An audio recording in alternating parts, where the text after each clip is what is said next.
திரையுலகின் அம்ஜத் கான். அடிப்பது போல் நடி என்றால் ஸ்டண்ட் கலைஞர்கள் முதல் கேப்டன் விஜயகாந்த் வரை இவர் உண்மையிலேயே அடித்து உடைத்து இறக்கிய தோள்பட்டைகள் ஏராளம். அரசியலும்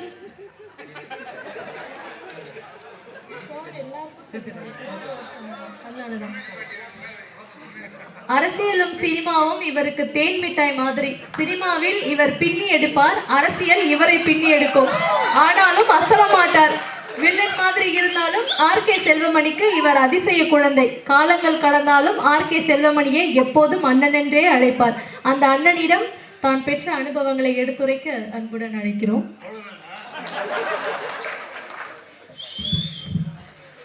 யாவருக்கும் வணக்கம். மண்டியிடாத மானத்தோடு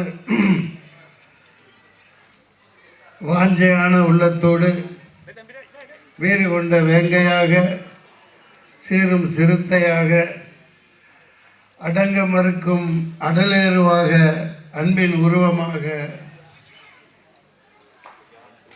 வாழ்ந்து இன்னமும் வாழ்ந்து கொண்டிருக்கும் கேப்டனின் 100வது படத்தில் நான் அறிமுகப்பட்டேன். இதுகாரம் காலம் கடந்து ரொம்ப அதிக நேரமும் போய்கிட்டே இருக்கிறதுனால கேப்டன் மீது உள்ள உங்கள் பாசத்தில் கட்டுண்டு நீங்கள் இவ்வளோ பேர் இருக்கீங்க. அது பல விஷயங்கள் பலர் சொல்லிட்டு போயிட்டாங்க. ரவி மரியா டைரக்டர் சொன்னார், உண்மைதான். அப்போ நான் இந்த வீரபத்ரனா நடிக்கையில் வீரப்பன் வெளியே தெரியாது, அவன் மூஞ்சி எப்படி இருக்குன்னு தெரியாது. ஒரே நேரத்தில் 3 படம் வந்துச்சு. புதுநேரத்தில் நான் தான் அந்த நெப்போலியன் ரோல் பண்ணுறது. சுந்தரராஜன் சார் அங்கே இருக்காங்க, இதில் உட்லாண்ட்ஸில் கதை போய்கிட்டு இருக்கு. பாரதி ராஜா ஓகேன்ட்டாங்க, எல்லாம் வேலை கிடச்சிருச்சு. ஒன்று அடுத்து இது ஒன்று. அது ஒரு காரணம். அந்த வீரப்பன் அப்போ வெளியே வரலை. வீரப்பனார் ஏகப்பட்ட சில சுவாரஸ்யமான தகவல்கள் இந்த 35 வருஷம் கழிச்சு இந்த மேடையில் சொல்லலான் இருக்கு. நான் கூப்பிட்டு போயிட்டாங்க, வில்லனா நடிக்கிறேன் அப்படின்ட்டு. நல்ல மழை, அடர்த்தியான மழை. சென்னையில் வெள்ளம், அந்த அளவுக்கு தண்ணி. சாலக்குடி ட்ரெயினில் போகிறோம், ட்ரெயின்லேயும் இதுலேயும் மாறி அங்கே போனால் மேலே ஒரு 20 கிலோமீட்டருக்கு மேலே ராவுத்தர் பாதை போட்டு ப்ரொடக்ஷன், அது வழி போகாது, ஜீப் மட்டும்தான் போகும். காரை விட்டு இறக்கிட்டாங்க, ஜீப்பில் ஏறிட்டாங்க. போனால் ஒரு பெரிய மஞ்சள் பச்சை கலந்த நீட்டமான பாம்பு போய்கிட்டு இருக்கு. ஐயோ பாம்புங்கிறே, டக்குன்னு பார்த்து சார் வாய் முத்திட்டாப்புல அசிஸ்டன்ட் டைரக்டர். ஐயோ ஹீரோ, நீ ஓடி போயிறியா, நீ சத்தம் போடாத, பேசாமல் வா. அந்த மாதிரி ரொம்ப ரிஸ்கான இடங்கள்.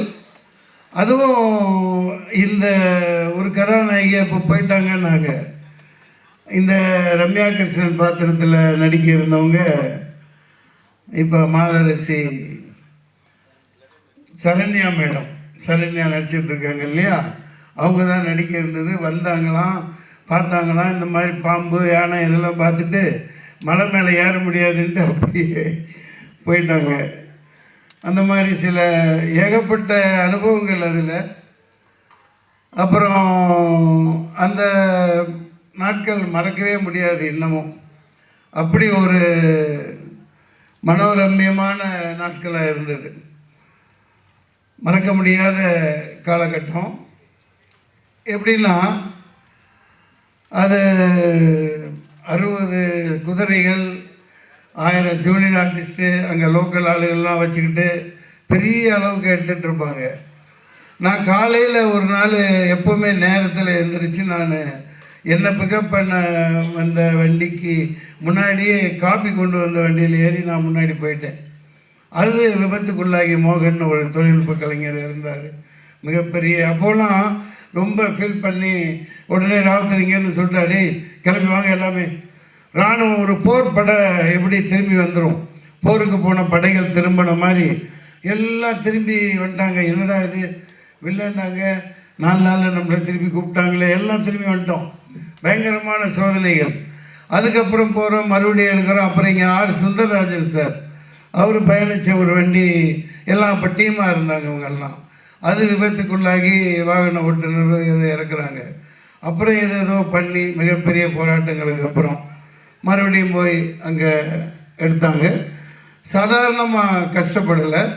டைரக்டர் வந்து எப்படின்னா அவர் பாம்பு மாதிரி தான். எங்கே போவார், எவ்வளோ தூரம் போவார், இப்போ போய்கிட்டே இருப்பார்.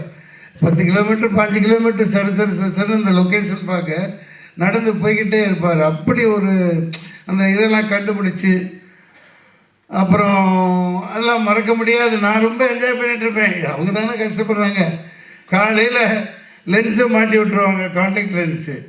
5 மணிக்கு வந்து இந்த சௌந்தரராஜன் இப்போ மாலை போட்டேன்னு எங்கே அது வரைய காமெடி பாருங்க. அப்போ எனக்கு ஒன்றும் தெரியாது இல்லையா, அதிகமாக ஆக்டிங் கோர்ஸ் பண்ணிட்டு வந்தாலும் இந்த ஸ்ப்ரே எல்லாம் இது பண்ணிவிட்டு ஏதோ பண்ணுவார் சீரியஸாகவே. அவன் ஸ்ப்ரேக்கு வந்து அப்படி தான் பண்ணும் போல். கேப்டன் எல்லாம் என்னை பிடிச்ச முடியெல்லாம் வெட்டி விடுவேன்.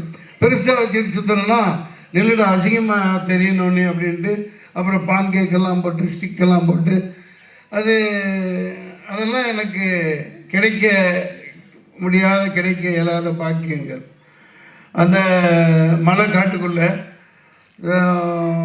எப்படி இருந்தாலும் நான் சாயந்தரம் அங்கே இங்கே, ஆனால் இந்த அப்புறம் செவரேறி குதித்து இந்த விஜயேஸ்வரனை கூட்டு போயிடுவான். இந்த அங்கே நல்லா அது என்ன அந்த பீஃபு சுக்காவெல்லாம் பயங்கரமாக இருக்கும். அப்புறம் அந்த கப்பா கிழங்கு அதெல்லாம் பயங்கரமாக இருக்கும். கேப்டன் அவன் காலையில் போயிட்டு இருக்குது, அவனை விட்டுறாதீங்கன்னா நாங்கள் எங்கே இருக்க 11 மணிக்கு தான் திரும்பி வர்றது. விஜயேஸ்வரன் எங்கே போயிட்டார் அவர்? விஜயேஸ்வரன் கூடவே இருப்பார், பயங்கரமான மேக்கப்பாளர். அதெல்லாம் மறக்க முடியாத தருணங்கள். காலையில் சரத்குமார் போட்டிக்கு வந்துடுவார். அவர் பயங்கரமான மிஸ்டர் இந்தியாவில், மிஸ்டர் மெட்ராஸ்ன்னு நினைக்கிறேன். தண்டால் எடுக்க நீ நைட்டு போனால் இந்த மாதிரி நல்ல கிழங்குகளும் சாப்பிட்டோம்னான்னு தெரிஞ்சவுடனே காலையில் அங்கே போட்டி நடக்கும் எக்ஸசைஸ் பண்ணையில். தண்டால் அவர் அனாவசியமாக 100 எடுத்துருவார், என்னால் எடுக்க முடியாது. அந்த மாதிரிலாம் மறக்க முடியாத நினைவுகள்.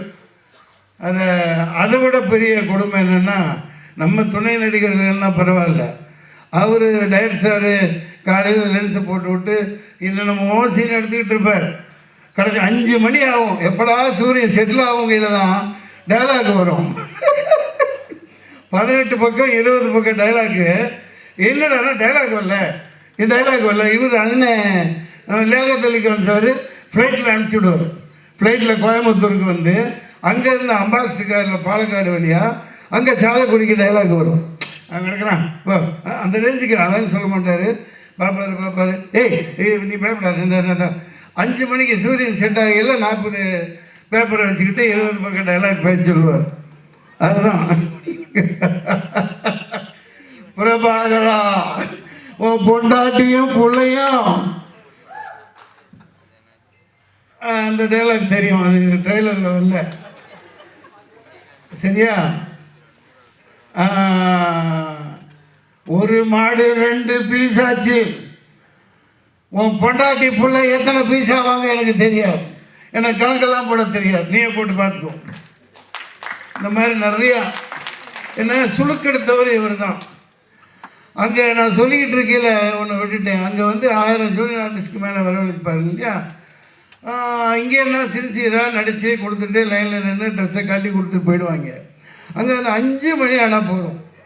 இவனே இல்லைடா 5 மணி ஆகி நாங்கள் போய்க்கணும் அப்படின்ட்டு அவன் தொப்பியும் கழட்டாமல் சட்டியை போட்டு மேலே அந்த போட்டுருந்த ட்ரெஸ்ஸோட அப்படியே எல்லாம் போட்டு போயிட்டாங்க. அது 4 நாள் 5 நாள் ராதாகிருஷ்ணன் மாதவன் எல்லாம் தேடி தேடி போய் அக்கம் பக்கம் ஊர்லாம் அங்கே இங்கே போய் அவன் சம்பளம் கொடுத்தானே கொடுக்காட்டி இந்த ட்ரெஸ் இருக்குல்ல 5 மணிக்கு மேலே. இவர் 6 மணிக்கு தான் அவங்களை கூப்பிட்றாரு சாட்டுக்கு. எவ்வளோ நாள் வெயிட் பண்ணுவாங்க அவங்களும்.